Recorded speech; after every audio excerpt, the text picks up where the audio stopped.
Hello students, good afternoon. Today आज जो previous lecture हमने लिया था ना, उसमें मैंने आपको इलेक्ट्रोलिसिस टॉपिक पूरा करवाया था।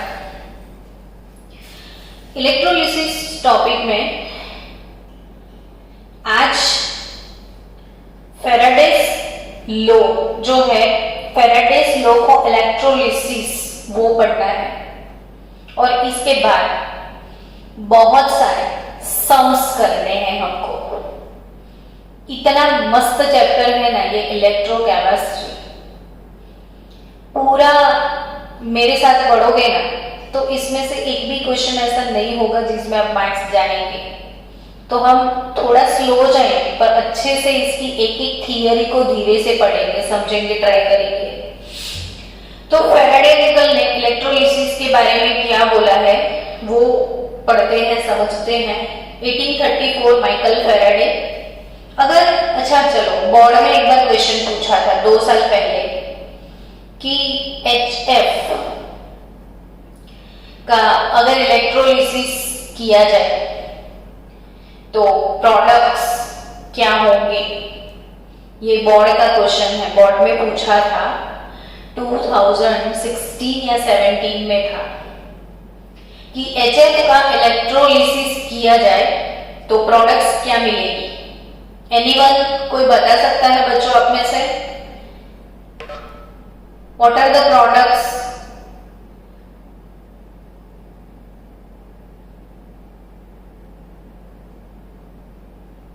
Hello, answer.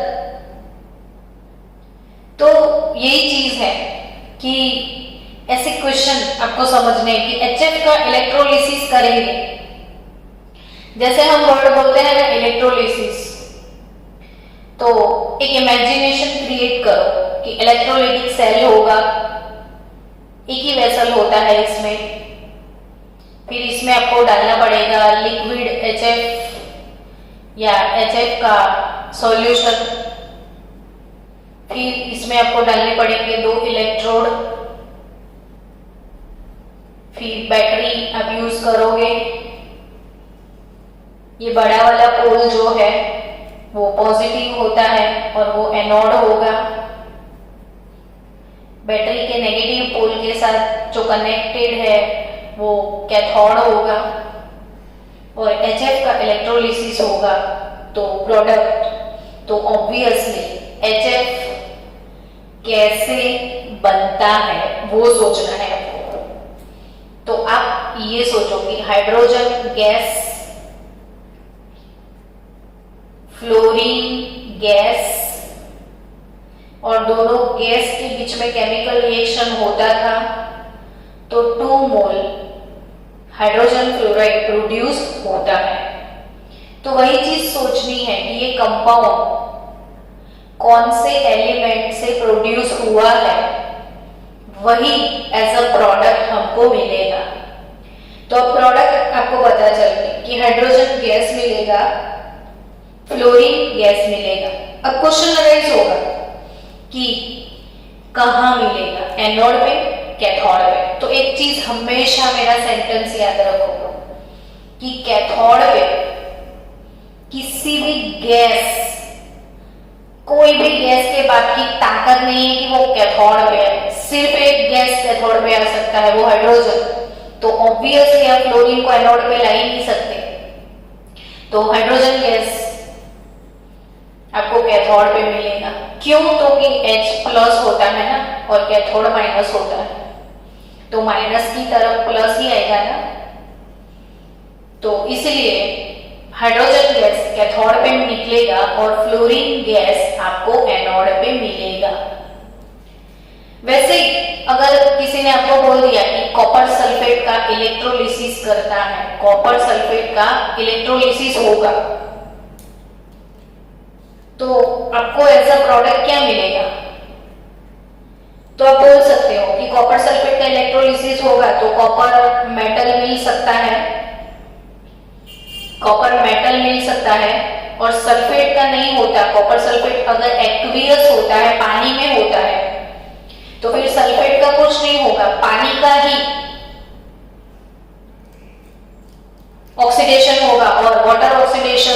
को मिलेगा, यहाँ पे कॉपर मेटल मिलेगा और ऑक्सीजन गैस रिलीज होगा। अब कॉपर कहाँ होगा, तो मेटल ऑलवेज, याद रखना, मेटल ऑलवेज कैथोड पे डिपॉजिट होती है। मेटल कहाँ पे डिपॉजिट होती है, कैथोड पे। और कैथोड पे अगर कोई गैस मिलती है तो सिर्फ और सिर्फ हाइड्रोजन। तो ऑक्सीजन गैस अगर रिलीज होगा तो वो कहाँ होगा, तो ऑक्सीजन तो एनोड पे निकलेगा। तो ये चीज मैंने सिखाई हुई है प्रीवियस लेक्चर में पूरे डिटेल में। लेकिन आपको ये समझना है कि कोई भी मेटल आफ्टर इलेक्ट्रोलिसिस अगर डिपॉजिट होती है तो वो कैथोड पे डिपॉजिट होती है। अब आपको ये समझना है कि अगर मेटल का डिपोजिशन कैथोड पे होता है तो वो कितने अमाउंट में होगा, है ना। चलो फिर से दूसरा एग्जांपल लेते हैं कि आपके पास कॉपर सल्फेट का सॉल्यूशन है, आपने इसमें एनोड डाल दिया, आपने इसमें कैथोड डाल दिया, बैटरी लगा दिया।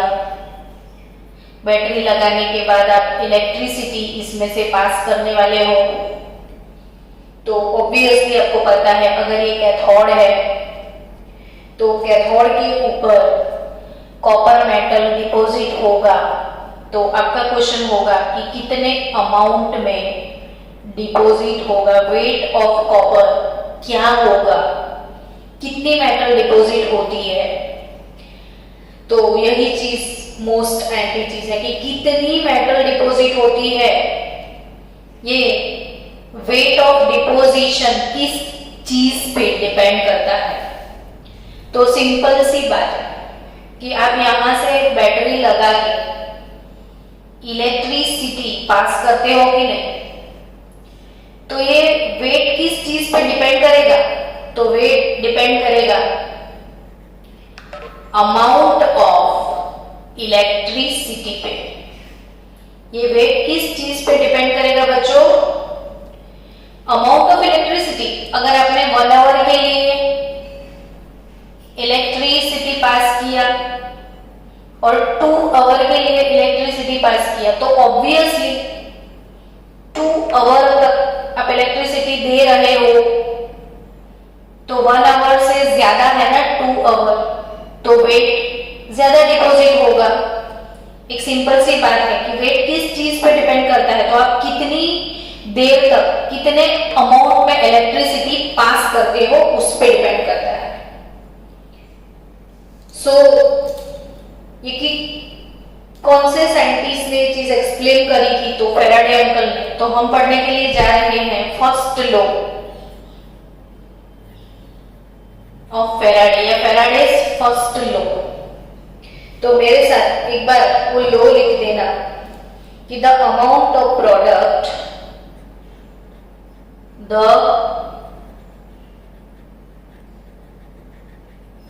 amount of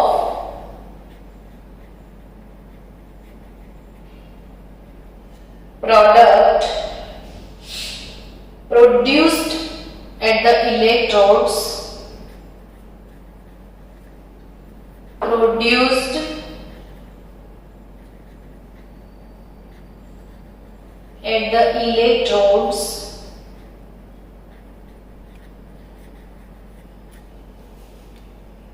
the amount of products produced at the electrodes by electrolysis are directly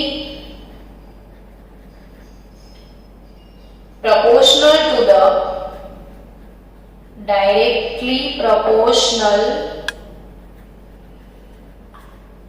to the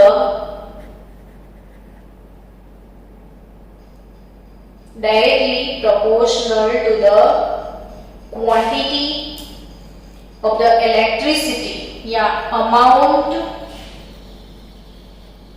of electricity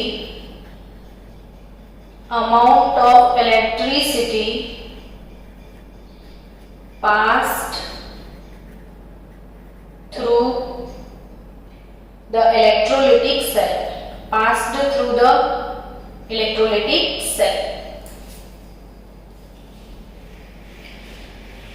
So students, इसका मतलब अब समझते हैं कि भाई कितना कॉपर डिपॉजिट हुआ।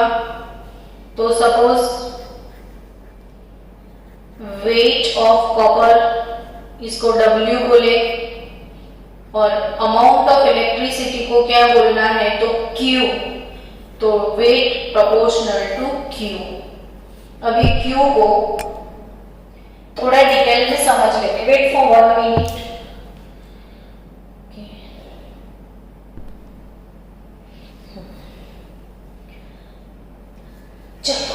वेट यानी W प्रोपोर्शनल टू Q। अब ये Q क्या है वो समझते हैं। अमाउंट ऑफ इलेक्ट्रिसिटी यानी कि Q। जाग रहे हो कि सो गए हो बच्चों? जागते हो ना कि सो गए हो? जाग रहे हो। ओके, तो अमाउंट ऑफ इलेक्ट्रिसिटी क्या है वो समझते हैं। चलो, Q amount of electricity. Q याद रखना, Q क्या है, Q वो समझते हैं। तो याद रखना कि इफ, अब लिखना भी मेरे साथ, इफ I एम्पियर जो करंट हम पास करते हैं, इलेक्ट्रिक करंट, तो आप लोगों ने फिजिक्स में पहले से पढ़ के रखा है कि इलेक्ट्रिक करंट को हम I बोलते हैं और इसका यूनिट है एम्पियर। तो अगर आपने I ampere current, if I ampere current is passed through solution, I ampere current is passed through solution or electrolytic cell, passed through cell for t second. So what is amount of electricity Q? तो I into T, ये याद रखना कि I into T। अब I क्या है, तो I है इलेक्ट्रिक करंट और करंट का यूनिट है आपका एम्पियर। T कंपल्सरी आपको सेकंड में ही लेना है। अगर हम सम सॉल्व करें, आवर्स में दिया है, मिनट में दिया है, तो आप कंपल्सरी सेकंड में जाओगे। इसलिए मैं आपको यूनिट समझा रही हूं कि I एम्पियर और T सेकंड, तो एम्पियर इंटू सेकंड। फिजिक्स में क्या पढ़ा है, एम्पियर इंटू सेकंड को आप क्या बोलते हो? तो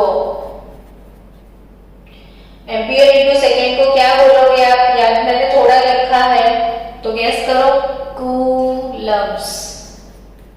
तो कूलम एम्पियर इंटू सेकेंड, यानी यहाँ पे कभी भी आप I ampere multiplied by T second लेने वाले हो तो आपका जो आंसर आएगा वो कूलम में आएगा। तो coulomb ampere into second is nothing but Coulomb's. अब कूलम में जो भी करंट आता है उसको आपको फैराडे में कन्वर्ट करना है। तो ये जो फैराडे है, 1 फैराडे इज इक्वल टू कितने कूलम्स होते हैं? तो 96500 कूलम। 1 फैराडे जो अमाउंट है वो कितने कूलम होती है? तो 1 फैराडे अमाउंट होती है 96500 कूलम। अब स्टूडेंट, ये इसमें से बहुत बहुत बहुत सारे क्वेश्चंस गुजकेट में आते हैं, बोर्ड में आते हैं। एक्सप्लेन किया था, 12th में भी अभी एक बार एक्सप्लेन किया, फिर भी एक बार और मैं एक्सप्लेन करती हूँ कि 1 फैराडे क्या है। तो अब सबको पता है कि जो इलेक्ट्रॉन है उसके ऊपर नेगेटिव चार्ज है। इलेक्ट्रॉन के ऊपर क्या है? नेगेटिव चार्ज, यानी इलेक्ट्रॉन ऐसा पार्टिकल है वो चार्ज कैरी करता है। तो इलेक्ट्रॉन के ऊपर चार्ज कितना है? कितना, ये एक इलेक्ट्रॉन के ऊपर ये वाला जो चार्ज है वो कितना है? तो 1.6022 इंटू 10⁻⁻19 कूलम्ब जितना। ये हर एक बच्चे को आना चाहिए, बहुत इजी कोई कंसेप्ट है। कितने सालों से हम ये चीज पढ़ रहे हैं कि एक इलेक्ट्रॉन पे इतना चार्ज होता है, एक इलेक्ट्रॉन पे जो नेगेटिव चार्ज होता है वो इतना होता है। अब करंट क्या है वो समझो। What is electric current? तो अगर ये कॉपर का वायर है तो उसके अंदर जितने भी फ्री इलेक्ट्रॉन्स है वो सारे इलेक्ट्रॉन का जो फ्लो है, इलेक्ट्रॉन फ्लो, सो यहां पे flow of electron is nothing but current. तो करंट किसको बोलते हो आप? तो फ्लो ऑफ इलेक्ट्रॉन। अब आप सोचो, ये इलेक्ट्रॉन जा रहा है तो क्या लेके जा रहा है? तो बोले चार्ज लेके जा रहा है। तो कितना? तो इतना। तो कोई एक इलेक्ट्रॉन इतना लेके जाए तो दो इलेक्ट्रॉन कितना लेके जाएंगे? तो 2 इंटू इतना। 3 इलेक्ट्रॉन कितना लेके जाएंगे? तो 3 इंटू इतना। समझे? तो 1 मोल इलेक्ट्रॉन कितना लेके जाएंगे? तो आप समझ सकते हो कि एक इलेक्ट्रॉन अगर है तो उसके ऊपर चार्ज कितना है? तो 1.6022 इंटू 10⁻⁻19 कूलम्ब जितना। तो अगर कहीं 1 मोल इलेक्ट्रॉन चले गए तो 1 मोल में कितने इलेक्ट्रॉन होते हैं? तो 6.022 इंटू 10⁻23 इलेक्ट्रॉन 1 मोल में होते हैं। तो 1 मोल इलेक्ट्रॉन के ऊपर कितना चार्ज होगा? एक इलेक्ट्रॉन के ऊपर इतना है तो 1 मोल के ऊपर कितना होगा? तो 6.022 इंटू 10⁻23 इंटू 1.6022 इंटू 10⁻⁻19 और इसको मल्टीप्लाई करोगे तो 96487 और इसको राउंड फिगर में हमने कन्वर्ट कर दिया 96500 487 488, थोड़ा वेरिएशन इधर आता है। तो टोटली फेराडे ने उसको राउंड फिगर में कर दिया, यानी कि 96500 कूलम्ब जो है इसको बोल दिया 1 फेराडे। तो अब 1 फेराडे का डेफिनेशन क्या होगा वो लिख दो। 1 फेराडे का डेफिनेशन क्या होगा? तो व्हाट इज 1 फेराडे? तो amount of electricity, amount of electricity passed through 1 mole of electron. Amount of electricity passed through 1 mole of electron is called 1 Faraday. तो 1 फेराडे का डेफिनेशन, 1 फेराडे ये अंडरस्टैंडिंग है। जैसे मैंने कैलकुलेशन किया है ना बच्चों, इसको बार बार आप कैलकुलेट करते रहना, उसके अंदर से छोटे छोटे बहुत सारे एमसीक्यू निकलते हैं। तो ये 1 फेराडे, एक इलेक्ट्रॉन पे इतना चार्ज है ना, तो 1 मोल इलेक्ट्रॉन ऐसे जाएंगे एक वायर थ्रू, तो कितना अमाउंट कैरी करके जाएंगे? तो वो इतना होता है। 2 मोल इलेक्ट्रॉन तो 2 फेराडे, 3 मोल इलेक्ट्रॉन तो 3 फेराडे, 4 मोल इलेक्ट्रॉन तो 4 फेराडे करंट पास होता है। तो Faraday's first law I think clearly आप समझ चुके हो कि भाई फेराडे अंकल ने क्या बोला, तो कि the amount of product produced at the electrodes by electrolysis are directly proportional to the amount of electricity passed through the cell. यानी mass deposited mass of product W है, तो W proportional to amount of electricity Q. यानी Faraday's first law क्या कहता है, weight proportional to Q. तो obviously इसका मतलब ये हुआ कि चलो कोई सॉल्यूशन लिया, उसका आप इलेक्ट्रोलिसिस कर रहे हो, कैथोड पे अगर मेटल डिपॉजिट हो रही है तो वो कितने अमाउंट में डिपॉजिट होगी, तो जितना अमाउंट में आप क्यू पास करते हो। तो उसी की वजह से सबको क्वेश्चन हुए कि भाई जितना क्यू पास किया उतना वेट डिपॉजिट होता है। आपको पता ही है कि अगर कोई साइंटिस्ट आगे कुछ बोले तो बहुत सारे साइंटिस्ट ऐसे होते हैं जो उनको क्रॉस क्वेश्चन करते ही है। सो दूसरा क्रॉस क्वेश्चन इधर आया, मजेदार क्वेश्चन है, आप समझना कि उसने ये बोला कि कितने अमाउंट में डिपॉजिट होता है, तो आंसर ये दिया कि जितना क्यू पास करोगे उतना डिपॉजिट होगा। तो अब दूसरा काउंटर क्वेश्चन है कि अगर मैंने यहाँ पे डिफरेंट इलेक्ट्रोलाइटिक सेल लिए हैं, बहुत ज्यादा इंपॉर्टेंट टॉपिक है, लाइव लेक्चर इसलिए रखा है कि आपको कोई डाउट आए तो आप डाउट पूछ सको। ये हमारा फर्स्ट इलेक्ट्रोलाइटिक सेल है, ये सेकेंड इलेक्ट्रोलाइटिक सेल है। फर्स्ट सेल में हमने शायद ले लिया AgCl, सेकेंड सेल में हमने ले लिया मैग्नीशियम क्लोराइड, थर्ड सेल में हम यूज करेंगे एल्यूमिनियम क्लोराइड या एल्यूमिनियम सल्फेट या aluminium nitrate, whatever the solution. और अगर यहाँ पे मैंने लिया जिरकोनियम हाइड्रोक्साइड ZrOH4,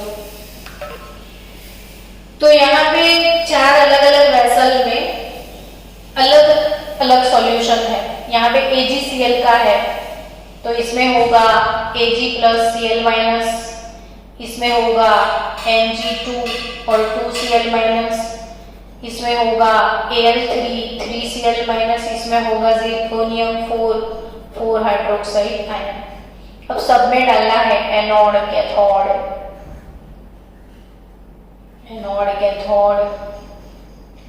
यहां से बहुत सारे MCQ, बहुत सारे सम्स आएंगे। तो ये चारों इलेक्ट्रोलाइटिक सेल को सीरीज में कनेक्ट किया, इसको सीरीज अरेंजमेंट बोलते हैं। मैंने चारों सेल को सीरीज में कनेक्ट किया है। अब चारों 4 सेल को अगर आप सीरीज में ज्वाइन करते हो और same quantity of electricity pass करते हो सेम टाइम के लिए, सपोज सबको इक्वल टाइम दिया है 30 सेकेंड, इक्वल करंट मैंने पास किया है 250 एम्पियर करंट मैंने पास किया है 30 सेकेंड के लिए, यानी अमाउंट ऑफ इलेक्ट्रिसिटी Q सबके लिए सेम है। तो अगर सबका Q सेम है तो क्या कैथोड पे जो भी मेटल डिपॉजिट होगा, सबके कैथोड पे जो भी मेटल डिपॉजिट होगा, क्या वो सेम अमाउंट में होगा? आपने बोला W प्रोपोर्शनल टू Q, सबको सेम Q दिया है, तो क्या सबका वेट सेम होगा? तो नहीं होगा। इसीलिए फैराडे का सेकेंड लॉ भी इंट्रोड्यूस हुआ। अब क्यों नहीं होगा सबका वेट सेम, तो वो इस चीज समझना है कि फर्स्ट वाला जो इलेक्ट्रोलाइटिक सेल है उसका कैथोड इक्वेशन क्या बनेगा। तो कैथोड पे सिल्वर Ag+ का रिडक्शन होगा, तो यहाँ पे इसका जो वैलेंसी है +1 है, तो इसको 1 मोल इलेक्ट्रॉन की जरूरत पड़ेगी। ये 1 इलेक्ट्रॉन नहीं है, 1 मोल इलेक्ट्रॉन है। सेकेंड सेल में मैग्नीशियम जो है उसका वैलेंसी फैक्टर 2 है, तो उसके कंप्लीट रिडक्शन के लिए आपको 2 मोल इलेक्ट्रॉन की जरूरत पड़ती है। कैथोड पे मेटल डिपॉजिट होगा तो रिडक्शन ही होगा ना सबका। कैथोड पे ऑलवेज क्या होता है, रिडक्शन होता है। तो कैथोड के इक्वेशन ऐसे ही आएंगे सबके। थर्ड सेल में हमारे पास एल्यूमिनियम है। एल्यूमिनियम को भाई 3 फैराडे की जरूरत पड़ेगी। और फोर्थ सेल में हमारे पास सिलिकॉनियम है और उसका वैलेंसी फैक्टर प्लस है, तो इसको तो 4 फैराडे करंट की जरूरत पड़ने वाली है। समझ गए बच्चों? आई थिंक समझोगे तुम स्टूडेंट किसके हो भाई। हमारे स्टूडेंट ना समझे ऐसा कैसे हो सकता है। तो समझो कि ये 1 मोल सिल्वर है, 1 मोल सिल्वर, ये 1 मोल सिल्वर है और 1 मोल सिल्वर को डिपॉजिट होने के लिए 1 फैराडे करंट की जरूरत है। 1 मोल मैग्नीशियम के लिए 2 फैराडे करंट की जरूरत पड़ेगी। 1 मोल सिल्वर को 1 फैराडे चाहिए, बट 1 मोल मैग्नीशियम को तो 2 फैराडे चाहिए। 1 मोल एल्यूमिनियम को तो 3 फैराडे चाहिए और 1 मोल जिर्कोनियम उसको तो 4 फैराडे करंट की जरूरत पड़ेगी। और आपने तो इक्वल करंट पास किया, सबको इक्वल दिया, तो ये इक्वेशन को सबको इक्वल में कन्वर्ट करते हैं। चलो, तो इक्वल अमाउंट में Ag++ इलेक्ट्रॉन गिव्स Ag।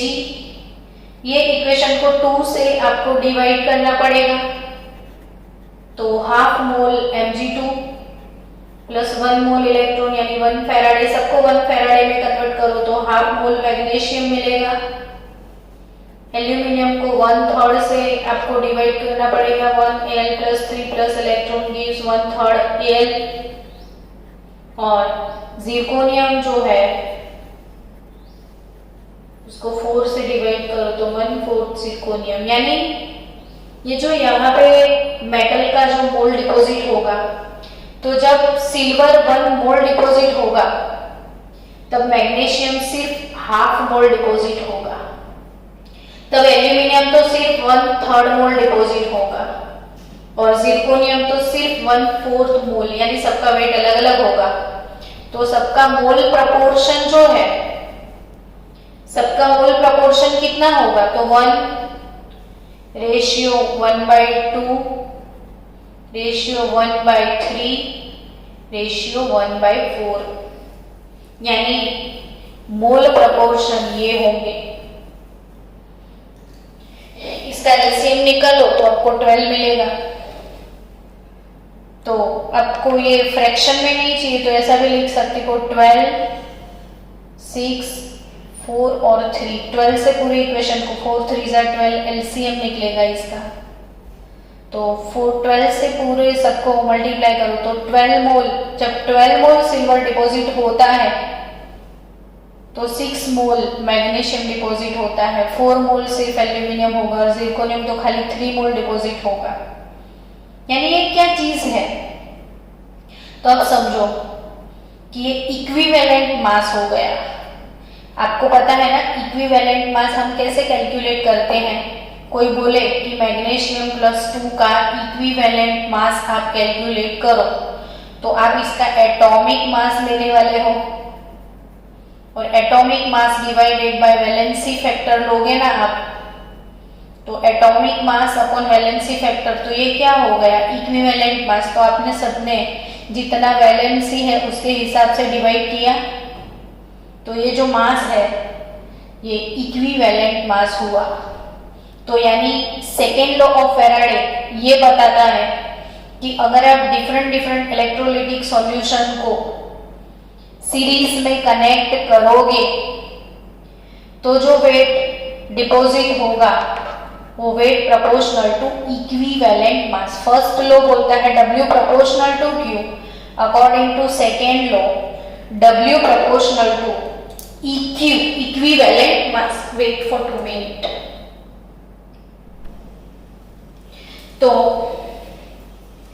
लिख दो फैराडे सेकेंड लॉ क्या बोलता है कि सेकेंड लॉ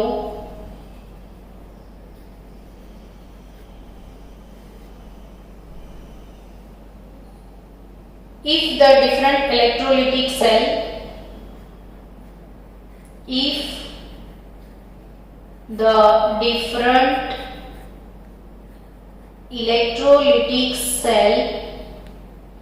ये आप देख रहे हो डिफरेंट इलेक्ट्रोलिटिक सेल को मैंने सीरीज में ज्वाइन किया था. If the different electrolytic cells containing different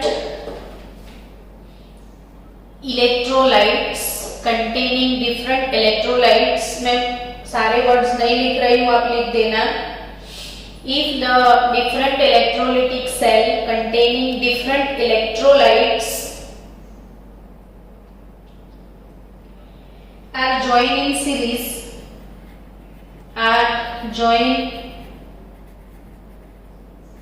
in series इसको जैसे ज्वाइन किया है उसको सीरीज बोलते हैं. सीरीज में मैंने ज्वाइन किया है, join in series and same quantity of electricity is passed and same quantity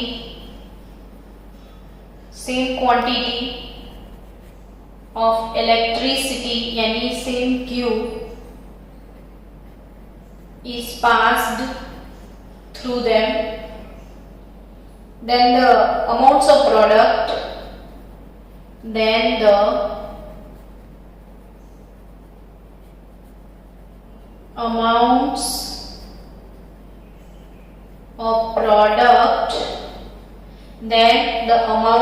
products obtained at the electrodes, amount of product obtained at the electrodes are directly proportional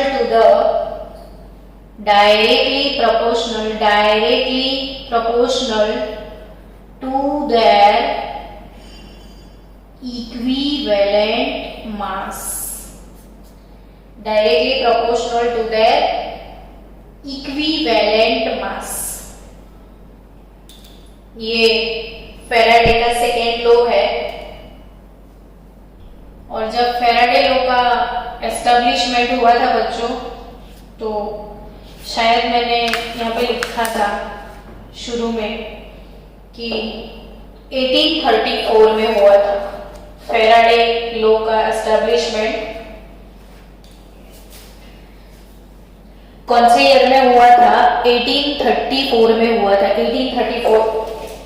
आपको पता है एक चीज, इलेक्ट्रॉन डिस्कवरी 1886 में हुई थी. अजीब बात नहीं है. 1834 में फैराडे लॉ आया था और इलेक्ट्रॉन की डिस्कवरी 1886 में हुई. तो जब फैराडे ने ये चीजें एक्सप्लेन करी कि वेट कैसे निकलता है वो सब, तब तो इलेक्ट्रॉन था भी नहीं. और फिर बाद में जब इलेक्ट्रॉन डिस्कवरी हो गई, यानी 20th सेंचुरी की जो शुरुआत हुई और उसमें नॉलेज गेन किया इलेक्ट्रॉनिक कॉन्फ़िगरेशन का और एटॉमिक नंबर का, तो उसके बाद इसका मॉडर्न रिप्रेजेंटेशन भी आया. तो modern presentation of Faraday law भी लिख दो. Modern presentation of Faraday law, जो मैंने एक्सप्लेन किया इक्वेशन वाइज, ये है मॉडर्न प्रेजेंटेशन इसका. तो मॉडर्न इसने फिर अपना जो स्टेटमेंट है वो चेंज भी किया फैराडे. तो फैराडे का जो मॉडर्न प्रेजेंटेशन है वो भी लिख दो कि the product modern presentation, the product obtained at the electrodes, product obtained at the electrodes by oxidation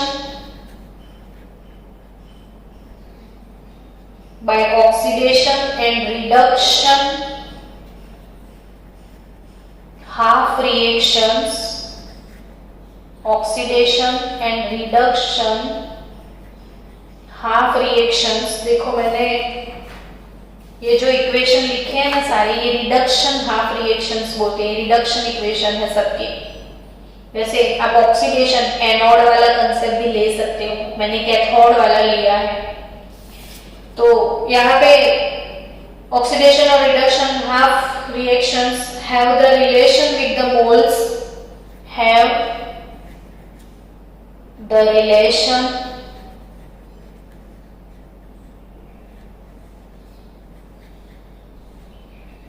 with the moles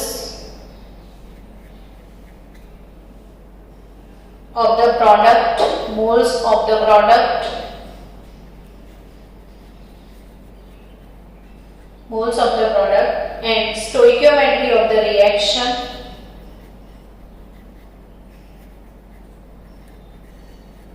stoichiometry of the reaction,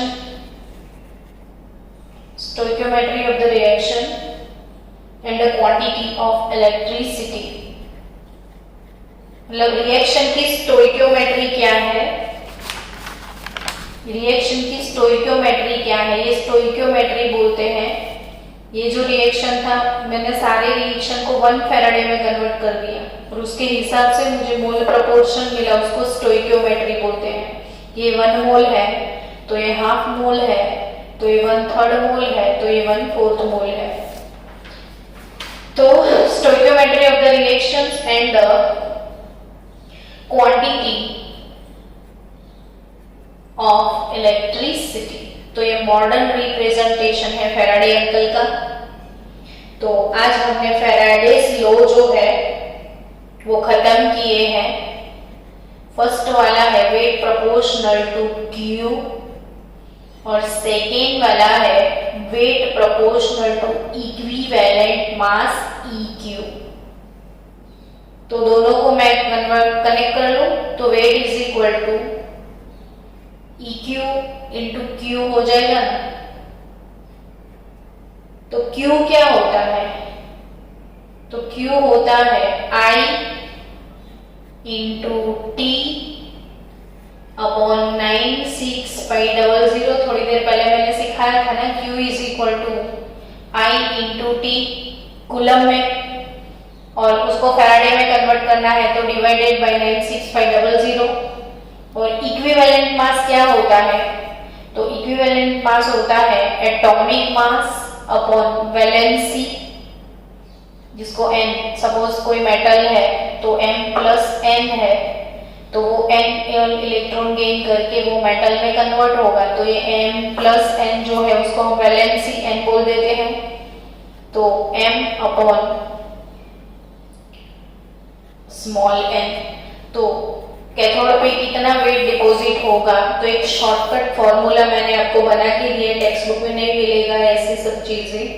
ये तो हम दोनों ने ये दोनों को कनेक्ट करके एक शॉर्टकट ट्रिक बना दिया कि deposition amount of weight ITM divided by NF, F 96500 NF Faraday, तो ITM अपॉन NF। ये शॉर्टकट याद रखना है, ITM अपॉन NF। I तो करंट है, T time in second, M atomic mass, F Faraday और N वैलेंसी। तो मिलते हैं कल नेक्स्ट लेक्चर में सम्स के साथ। तब तक के लिए धन्यवाद।